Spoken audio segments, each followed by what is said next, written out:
m'a même demandé qui est-ce que je voulais essayer. Tu peux poser qui? Ça s'appelle comment? Harry Potter. On va essayer Harry Potter, hein, ça paraît bien, hein, du coup. Donc j'ai essayé Harry Potter, mais j'ai aussi essayé Ron. J'ai fait les essais sur les deux.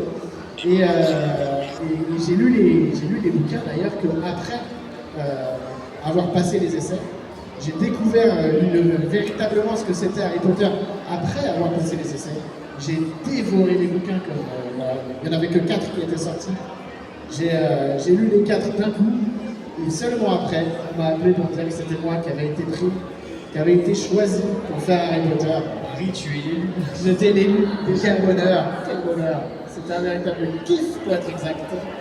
Parce que du coup, c'est ce que j'allais demander, il y a plus de 20 ans, on ne connaissait pas l'impact qu'aurait la série, qu'aurait la saga, pardon, sur notre époque aujourd'hui. Tu n'avais jamais entendu parler d'Harry Potter? Alors, j'avais entendu parler du bouquin. Je savais qu'il y avait un bouquin qui apparemment avait un peu de succès, mais ça n'avait rien à voir avec aujourd'hui. Là, on est 25 ans plus tard et on parle toujours d'Harry Potter, alors que enfin, il y a très peu de sagas, à part Star Wars peut-être, où on continue comme ça de parler des années plus tard, après la sortie. Et voilà, j'ai participé à un projet comme ça, qui reste dans le temps. C'est incroyable, c'est juste, j'ai eu une chance. Si c'était à refaire, évidemment, je je le refais 1000 fois. Ah, quel bonheur. Et c'est en véritable, vraiment en plus, c'était un véritable kiff parce que j'aimais le projet, j'aimais Harry Potter. Donc du coup, forcément, moi c'était pur bonheur de travailler pour Harry Potter. Et donc du coup, à 12 ans, on t'annonce que tu es élu. Comment ça se passe? Comment ça se passe dans la cabine de doublage? Une fois, ça y est, on y est. Vous avez le script à l'avance, vous voyez les films, vous connaissez les répliques, vous avez le temps de répéter comme les acteurs, ou ça se passe différemment? Pas du tout. En fait, on n'a rien. On n'a rien vu avant, on n'a pas lu les dialogues avant, on n'a rien. On arrive dans le studio en ne connaissant rien de l'œuvre. Enfin, moi je connaissais parce que je l'avais lu, et si je ne l'avais pas lu, j'aurais été au courant de rien. Donc on arrive, on voit la scène passer, une scène, on appelle ça une boucle, ça dure à peu près 1 minute. Donc on voit la première boucle qu'on va doubler, on la regarde en version originale, et après on se lance, on fait le doublage, et on avance comme ça, boucle par boucle, pour faire tout le film au final. Et du coup ça demande un certain talent et aussi beaucoup de spontanéité. Oui, du travail, si vous n'avez pas le temps de préparer les personnages, parce que Daniel Radcliffe, lui, il a eu le scénario 6 mois à l'avance, il sait exactement comment il va réagir. Il a fait des répètes, il a fait tout ça, alors que nous, effectivement, on n'a rien. Et c'est pour ça que pour faire du doublage, il faut absolument être comédien. Parce qu'en fait, il faut être efficace tout de suite. Donc le doublage, pour moi, le doublage, c'est une branche de la comédie, clairement. Dans la comédie, tu as le théâtre, tu as le cinéma, tu as même la télé qui est un petit peu différente du cinéma même. Et tu as le doublage, c'est une des branches, et c'est une des branches les plus compliquées. Parce qu'en fait, on n'a pas le temps, donc on ne connaît rien, on ne connaît pas le texte, il faut être efficace tout de suite, et on n'a pas le temps de refaire la plupart du temps. Sur un film comme Harry Potter, je mets 2 semaines à le doubler, et 2 semaines, c'est énorme pour doubler un film. La plupart des films, je les double en 1 jour et demi. Un rôle principal, c'est en 1 jour et demi, c'est terminé, on passe à autre chose. Donc il faut être très efficace, c'est pour ça que le doublage, c'est pas facile. Et il faut être comédien, il faut vraiment être comédien, avoir une formation de comédien avant, sinon on est sûr de se planter. C'est sûr. Question vraiment par pure curiosité, vous tournez les scènes dans le bon ordre, comment ça se passe? Comment? Vous tournez les scènes dans le bon ordre? Alors non, on ne tourne pas les scènes dans le bon ordre parce que moi, du coup, j'étais là tous les jours de doublage et il y avait les comédiens qui venaient après au fur et à mesure. Par exemple, les premiers jours, j'étais avec Ron et Hermione, et après j'étais avec Dumbledore, après j'étais avec Rogue, après j'étais... Donc en fait, je faisais les scènes en fonction du personnage qui était avec moi. Et donc si Dumbledore est dans la dernière scène, je faisais la scène de Dumbledore avant de faire les autres scènes qui étaient potentiellement avant. C'est un peu comme la mâchoire de Kung, il faut avoir toutes les... Il faut avoir de l'imagination pour imaginer l'histoire en entier si tu n'as pas vu le film et tu n'as pas lu les livres. Alors si on n'a pas lu les livres, c'est compliqué. Et c'est pour ça aussi qu'il y a une directrice artistique qui, elle, a vu l'œuvre avant et qui peut nous expliquer, nous donner le contexte pour savoir comment jouer en fonction de la scène. En nous disant, tu vois, là, il s'est passé juste ça, juste avant. Donc il faut que tu réagisses plus comme ça. Et ça, c'est tout le travail du directeur artistique. Ok. Donc tu me disais, Harry Potter, c'est 2 semaines et demie de tournage, forcément ça crée des liens. Oui, Moi j'avais déjà vu une vidéo des comédiennes de doublage de la série Desperate Housewives, qui disait que comme les filles à l'écran, elles étaient devenues amies dans la vraie vie, forcément ça crée des liens, et en plus voilà, vous étiez tous issus de la même troupe de... Enfin, certains issus de la troupe de théâtre. Quel lien aujourd'hui tu as encore avec les acteurs avec qui tu as doublé, tu as vécu cette formidable aventure? J'ai pas mal de liens avec Olivier qui fait Ron, encore, on se donne des nouvelles, avec Margot qui fait Ginny, avec Dove qui fait Malfoy. Donc on a quand même un lien avec Manon qui fait Hermione. La vie a fait que on ne se parle plus, mais sans aucun remords, sans aucun problème. C'est juste qu'on s'est moins vu et la vie nous a séparés. Voilà, mais sinon oui, on a toujours un petit lien et quand on se retrouve, il y a toujours ce petit truc où on se marre toujours ensemble. Vous refaites des répliques des fois? On se refait pas des répliques, mais on se rappelle des bons souvenirs, tout souvent. C'est sûr. Donc du coup, la voix d'Harry Potter, est-ce que tu es automatiquement la voix de Daniel Radcliffe? Tu l'as doublé sur d'autres films? Alors, je l'ai doublé sur énormément de films, mais je ne suis pas la voix sur tous ces films. Et je n'ai pas d'explication du pourquoi je ne suis pas la voix dans certains films. Malheureusement, des fois, ils décident de changer et j'ai pas mon mot à dire parce que il n'y a pas de contrat comme quoi je suis la voix officielle. Voilà, ils sont obligés de me prendre. Donc, s'ils ont envie de me changer, ils me changent. C'est ce qui est arrivé dans certains de ces projets, j'ai envie de dire malheureusement.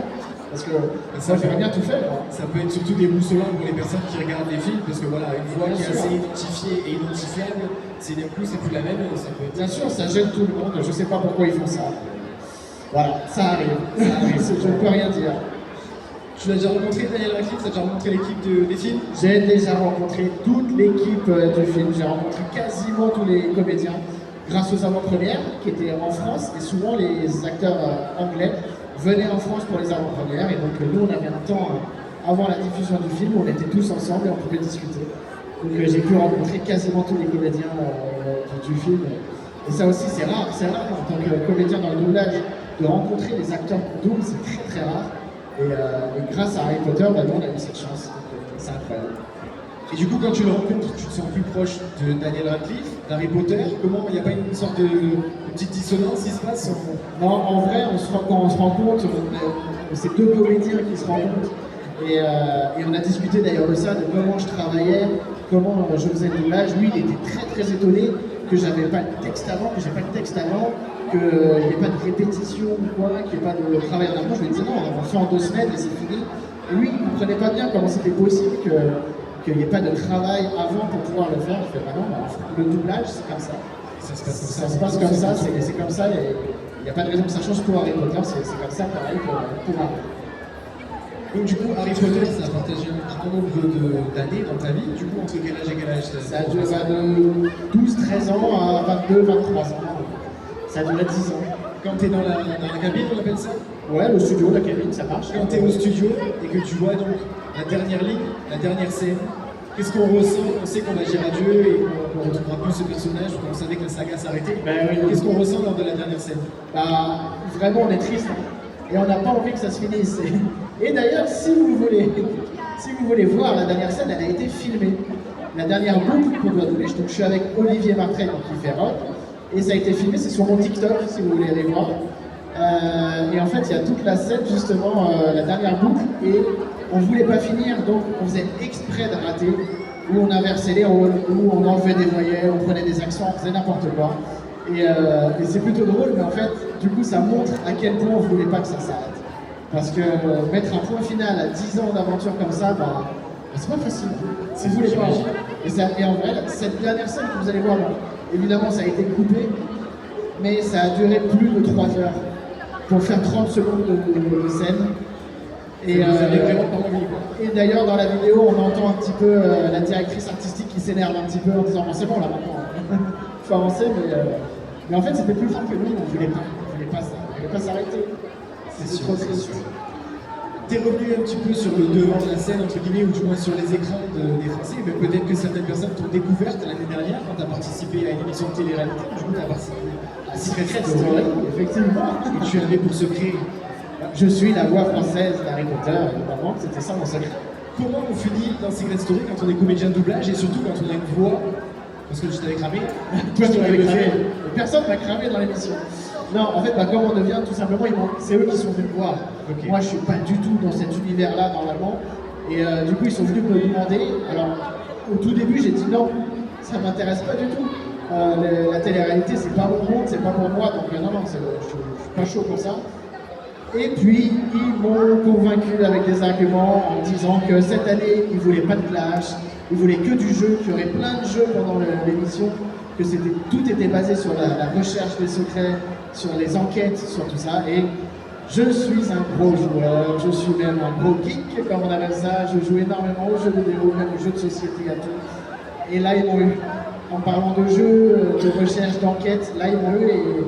Et du coup, ils ont réussi à me convaincre de rentrer dans cette émission où j'en garde vraiment un bon souvenir. Parce qu'effectivement, là où il ne m'avait pas menti, c'est qu'il n'y a pas eu de clash. L'année où j'y suis allé, il n'y avait pas de clash entre nous. C'était très bienveillant. Ils m'ont un peu mis tout sur le nombre de jeux qu'il y aurait. Là-dessus, bon, voilà. Mais en vrai, l'expérience était incroyable. Et donc, oui, j'ai participé à Secret Story. Et donc, quand tu dis oui, est-ce que tu avais des attentes particulières? Est-ce que tu y allais entre guillemets avec des arrière-pensées, disant ça va me... Moi, j'y allais en mode je veux m'amuser, je veux m'éclater. Je vais pas jouer un rôle pour ma part, tu vois, je vais rester moi-même. Je vais juste kiffer être dans cette maison, jouer, rechercher les secrets, faire buzzer sur des faux secrets sur moi. T'as réussi un peu à aller sur les fausses pistes. Et ça a bien fonctionné. Je suis la personne de la saison où on a le plus buzzé de secrets, de faux secrets sur moi. Donc ça, c'est ma petite fierté, si tu veux, petite secret. Du coup, tu disais que tu étais un geek. Ouais. Alors, tu as des projets peut-être de... J'ai entendu YouTube, Twitch. Twitch, j'ai Twitch, mais j'ai du mal à me lancer réellement dessus parce que, en fait, pour faire du Twitch sérieusement, il faut du temps. Énormément de temps. Et je suis aussi papa de 2 petites filles de mon bas âge, dont il faut s'occuper beaucoup, et ça prend énormément de temps. Mais j'ai toujours ce projet de faire du Twitch régulièrement. Ça va arriver à un moment, c'est sûr. Mais là, si je lance des lives, ce sera un live de temps en temps, par-ci par-là. Et c'est pas ce que j'ai en tête. Voilà. Donc, un jour, sûrement, ça va arriver. Tes autres projets, c'est quoi? Tu continues évidemment le doublage? Le doublage, évidemment, et du théâtre aussi. Je fais du théâtre et du doublage, et je m'occupe de mes filles, et je viens à des conventions comme ça, donc mon emploi du temps est bien changé. Eh bien écoute, merci beaucoup. Merci à toi, et merci à vous surtout. On va passer maintenant aux petites sessions questions-réponses. Donc si vous avez des questions, celui ou celle qui veut se lancer, voilà. Direct, c'est beau ça, approche-toi. Il la prépare, il la répète. C'est quoi ton prénom? Moi, c'est Anaïa. C'est quoi ta question? Eliane, est-ce qu'il y aura un prochain film Harry Potter ou une série, quelque chose qui est organisé? Est-ce que tu vas y participer? Alors, oui, il y a la série qui arrive, qui est en train d'être tournée en ce moment, mais ils repartent à zéro. Donc je ne pourrais pas faire Harry Potter parce que j'ai l'âge que j'ai, et je n'ai plus 11 ans. Et à 11 ans, donc, en fait, ce sera le même comédien, à mon avis, qui va le suivre tout du long de la série. Donc ce ne sera pas moi, ça c'est sûr. Après, s'il me propose un rôle dans la série, autre que Harry Potter, moi je pense que je dirais non. Parce que je respecte trop la série. Enfin non, je respecte trop la saga, pour être exact. Et du coup, j'ai pas envie qu'on fasse de comparaison. Il va y en avoir déjà des milliers de comparaisons entre les films et les séries.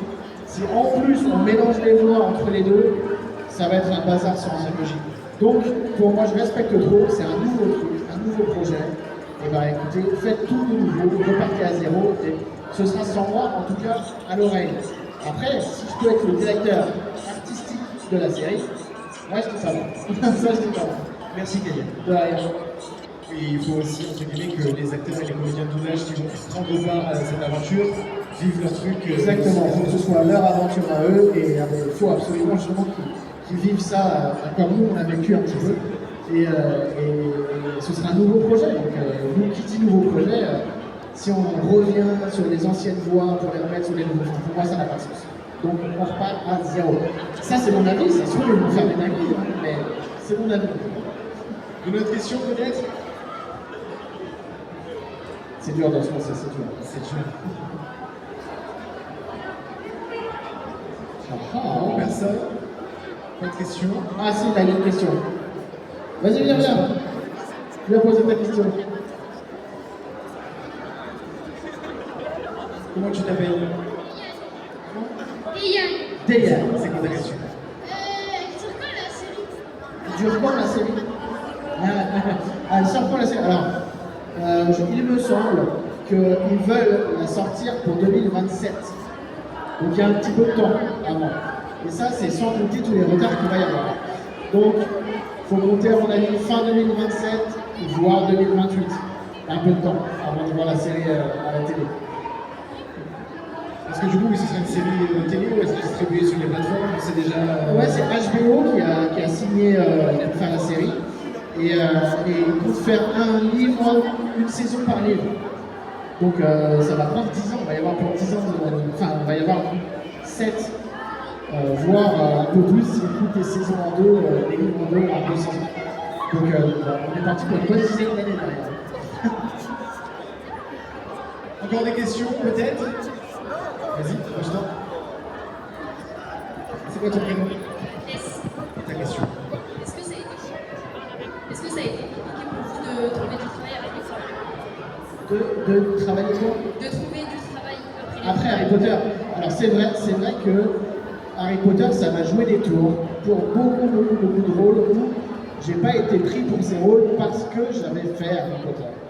Et il y a même des séries, enfin des films où j'ai passé les castings en anonyme, où j'ai été choisi pour le rôle.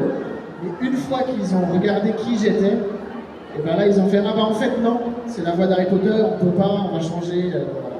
Donc effectivement ça m'a joué des rôles, ça m'a joué des tours plutôt. Et il y a énormément de rôles que j'ai pas eu parce qu'ils voulaient pas mettre la voix d'Harry Potter. Mais après voilà, c'est le jeu d'avoir fait un rôle aussi iconique que ça. Et si on me demande si je voulais refaire Harry Potter ou à la place faire tous les rôles que j'ai pas eu, si je comptais que financièrement, ce serait plus intéressant de faire tous les rôles que j'ai pas eu. Mais moi, je me fais Harry Potter. C'était trop bien. C'est l'aventure d'une vie, c'est l'aventure du tournage et tout ça. Je vois pas comment je peux faire un meilleur rôle, un rôle plus grand que Harry Potter. Je crois que j'ai touché vraiment le rôle de ma vie et je suis trop content. Mais est-ce que ça existe? Ça n'existe même, oui c'est vrai. Est-ce qu'un rôle plus important, plus iconique que Harry Potter, ça existe? Bah, je suis pas sûr. Je suis pas sûr. Trop que le souhaite. Hein. Si demain. S'il y en a un autre, ce sera incroyable. Ce serait fou. J'espère. Encore des questions peut-être? Curieux, non? Eh bien écoute, je vais te remercier une nouvelle fois. Merci à toi d'être venu jusqu'à Istres avec une journée seulement de soleil. Avec une journée de soleil. Voilà, si vous voulez retrouver Kélian, ça se passe au stand de Dédicace, juste à côté de la buvette. Là, c'est ça. Vous pouvez le restaurer. Donc voilà, ce sera les dédicaces. Faites attention parce qu'à 16h, il faut vraiment que ça s'arrête parce que j'ai un train après. Donc à 16h, vraiment ça s'arrête. Donc ce sera les dédicaces voilà, jusqu'à 16h.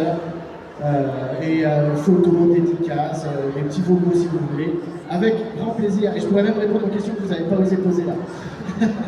Juste avant de partir, est-ce que tu peux faire un petit kiff pour ceux qui sont venus à Éternellement Manga? Est-ce que Harry Potter peut remercier les visiteurs d'avoir fait le déplacement et d'être venu à Istres pour Éternellement Manga? Bien sûr, s'il te plaît. Et donc, merci beaucoup à tous les gens qui sont venus à Éternellement Manga. Et n'oubliez pas la formule. Je jure solennellement que mes intentions sont mauvaises. Mesdames et messieurs, monsieur Kélian Blanc, s'il vous plaît. Merci beaucoup. Merci Kélian.